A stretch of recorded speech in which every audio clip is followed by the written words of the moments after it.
do have a Miele G894SC dishwasher that started leaking at the bottom, like right around the corner, right corner.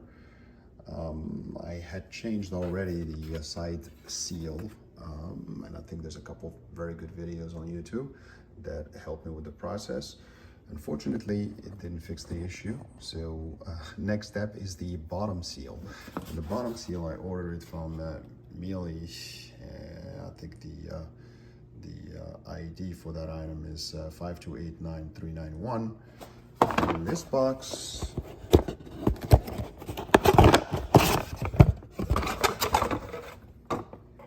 it looks like this, and I'm assuming that it should be placed somewhere here at the bottom. My issue is that there were no videos available for that, and I'm gonna try to just do it live with you. I actually started opening the side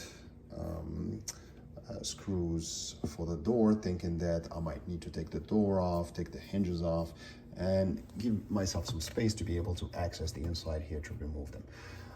However, I have seen that there are screws inside. I think there's 4 of them that I just removed.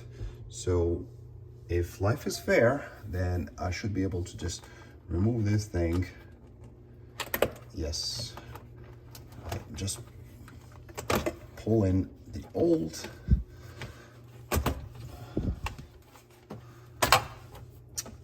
and let's see, how does it look like?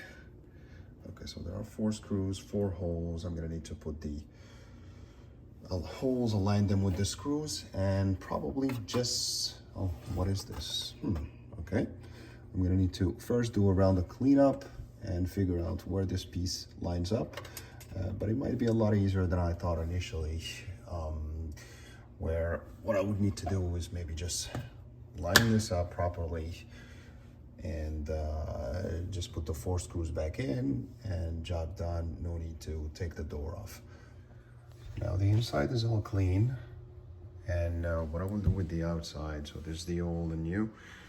I'm gonna line up this bar, and this bar's got 2 sides. The side with this end pieces with the stick out here, you want to line them up with this hole here. So get the extremity clipped inside this hole, and then once I have all this, the logic is just to stick it inside the machine hub and then put the screws on all the holes. So let me work on that. Easier said than done. So what I'm going to try to do here is just stabilize or align the holes just with elastic bands, and try to line up the holes with the inside holes in here, and see if it's going to be easier to manage. There's not much space in here, so you gotta MacGyver it. It took a lot of patience and time, but ultimately it got done. So the elastic trick did work, and I'm gonna just remove the elastic here, just cut them off and not let them stay in there. But the most important part is really just that, like, stick your head way deep inside the machine so you can see the opening, and you can line up the screw with the supports opening on the inside. The one accessory that I've used from my side that I found very helpful is this clip that you usually find on moisturizers.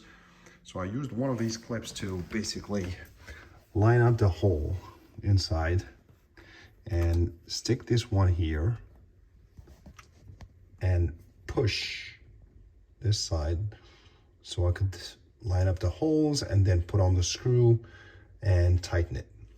So it did the job, and hopefully that'll fix this leak problem once and for all. I hope you find this video useful. Obviously this is not the most straightforward thing as far as fixing this issue. I'm sure there's probably a need to completely remove the door, remove the hinges, give yourself more space to be able to access the inside and get the screws in. But it all comes down to basically just removing the 4 screws, putting back the seal and using that support on the seal to screw the screws back inside. And the way to do it, there's probably the easy way and the hard way. I went with the easy way, even though it took some time, but I'd rather do that than completely unmount the whole door and try to get myself just a little more space.